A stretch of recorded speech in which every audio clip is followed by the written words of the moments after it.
नमस्कार everyone, welcome to astro सात्विक।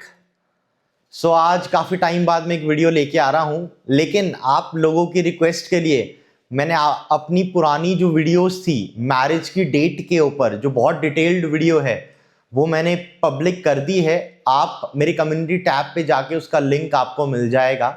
और दूसरा, एक और जो वेल्थ की टाइमिंग की जो टेक्निक थी, date of the wealth calculate करने की using the nadi astrology transit, वो भी मैंने पब्लिक कर दिया है। वो भी आपको मेरे कम्युनिटी टैब पे मिल जाएगा। दोनों वीडियोस लगभग आज से 4 साल पुरानी हैं, साल 2022 की है।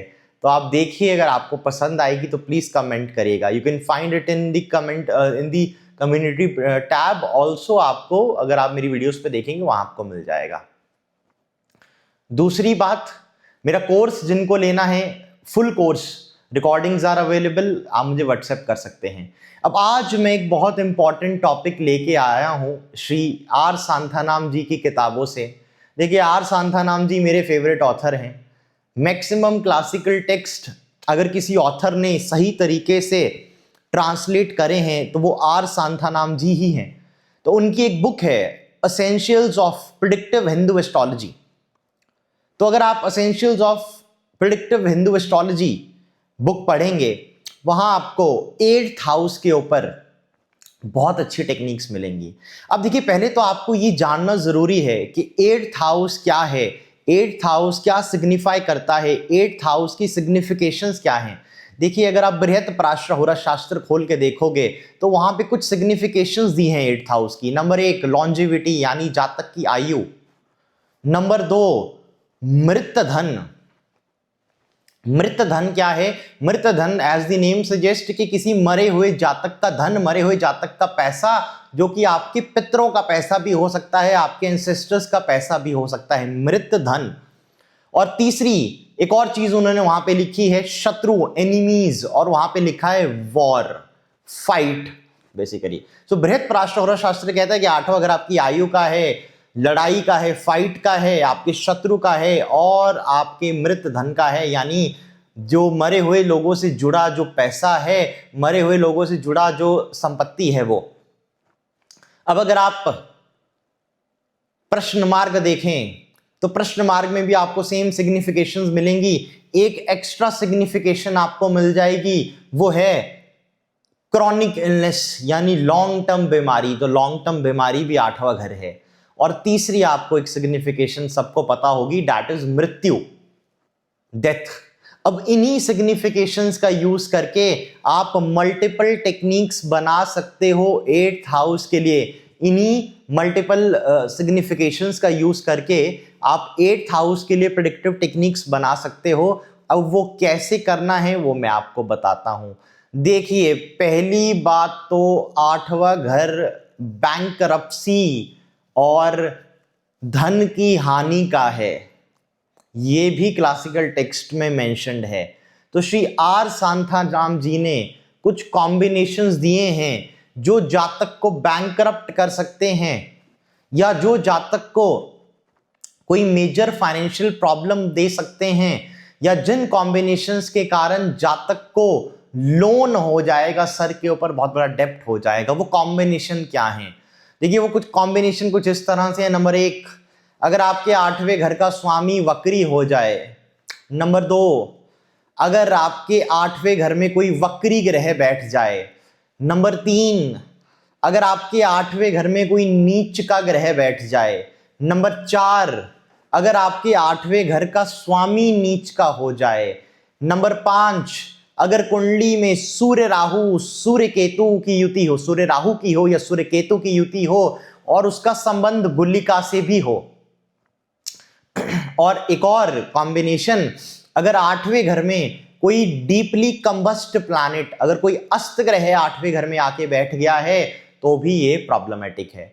तो हमने क्या सीखा? हमने ये सीखा कि अगर 8वें घर में कोई वक्री ग्रह है, अगर 8वें घर का स्वामी वक्री हो गया है, अगर 8वें घर में नीच का ग्रह है, या 8वें घर का स्वामी नीच हो गया है, या 8वें घर में कोई अस्त ग्रह है, या 8वें घर का स्वामी अस्त हो गया है, या आपके 8वें घर में बहुत से पाप ग्रहों का प्रभाव है, तो ऐसा जातक बैंकरप्ट हो सकता है, ऐसे जातक के ऊपर लोन आ सकता है, कभी कभार ऐसा जातक गरीबी में ही अपनी जिंदगी निकाल लेगा।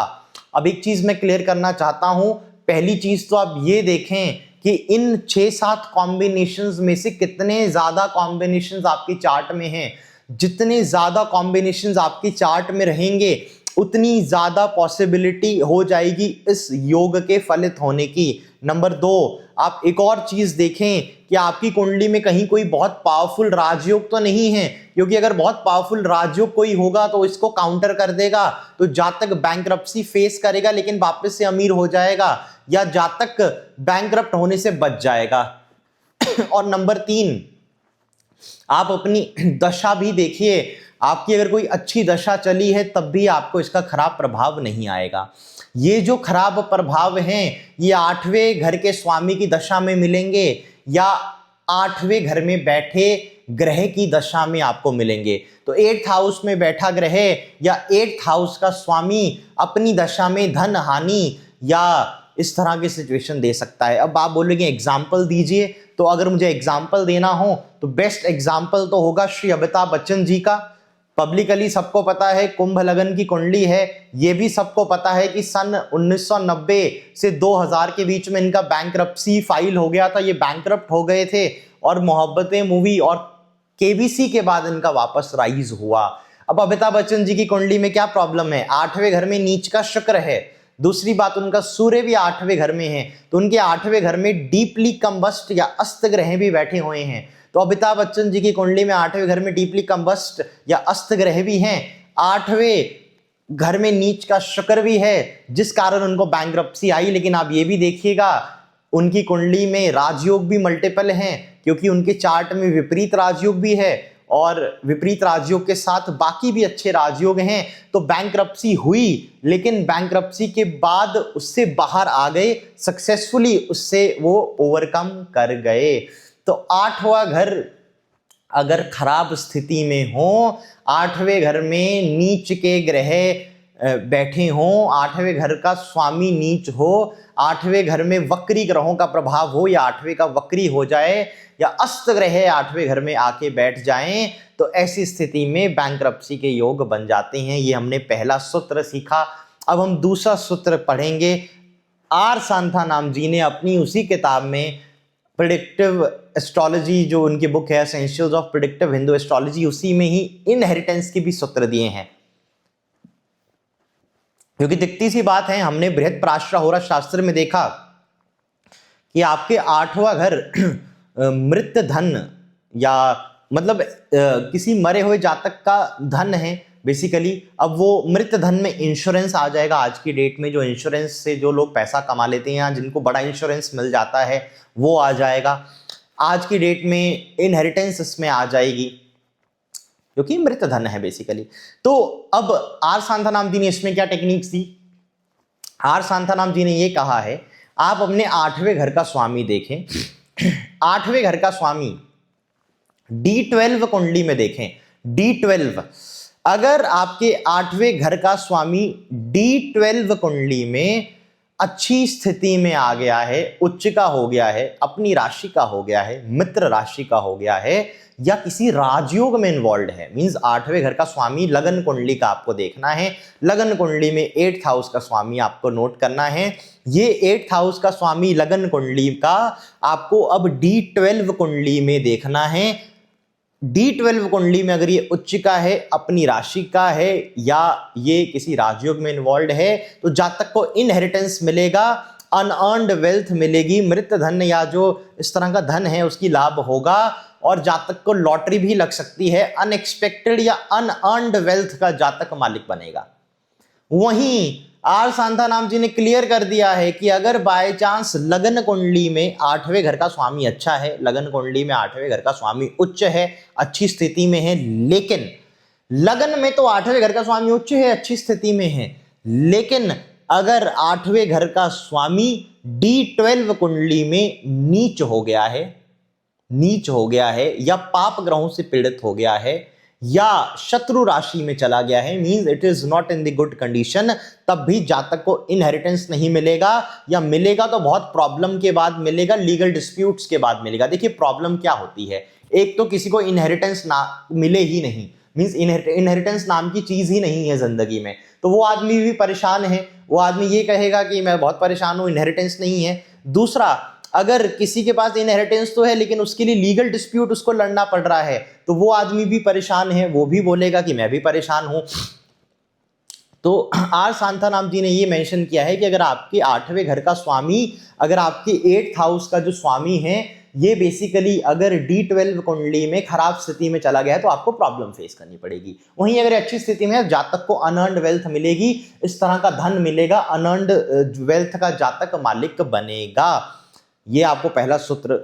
दूसरा, आर सांथानाम जी ने एक बहुत अच्छी बात लिखी कि अगर 8वें घर का स्वामी परिवर्तन में हो, या 8वां घर परिवर्तन राजयोग में आ जाए, 8वें घर का स्वामी परिवर्तन में हो या 8वां घर परिवर्तन में आ जाए, तो ये बहुत बड़ा राजयोग हो जाएगा। ऐसा जातक भी बिन कमाई संपत्ति का मालिक बनता है, अच्छा खासा अनअर्न्ड वेल्थ जातक पाता है। बेस्ट एग्जाम्पल है शाहरुख खान के बड़े बेटे आर्यन खान की कुंडली। अगर आप आर्यन खान का हॉरोस्कोप देखेंगे तो आप देखेंगे कि उनका 8th लॉर्ड बृहस्पति सिंह लगन में परिवर्तन राजयोग में है शनि के साथ, तो बृहस्पति शनि का आपस में परिवर्तन है, 8वां घर परिवर्तन में आ गया। तो आर्यन खान की आप बिन कमाई संपत्ति देखें, आप ये देखें कि आर्यन खान को अनअर्न्ड वेल्थ कितनी मिल रही है शाहरुख खान की साइड से। सो 8वां घर परिवर्तन में बड़ा अनअर्न्ड वेल्थ देता है। दूसरा, अगर आपके 8वें घर का स्वामी उच्च हो, अपनी राशि का हो और केंद्र त्रिकोण में हो, 8वें घर का स्वामी उच्च हो, अपनी राशि का हो, केंद्र त्रिकोण में हो तो बहुत अच्छा है। 8वें घर में शुभ ग्रहों का प्रभाव हो तो भी बहुत अच्छा है। 8वें घर में कोई उच्च का ग्रह हो और 8वें घर का स्वामी उच्च हो तो भी बहुत अच्छा है। इन स्थितियों में जातक को इनहेरिटेंस मिलेगी या इनहेरिटेंस से पैसा मिलेगा।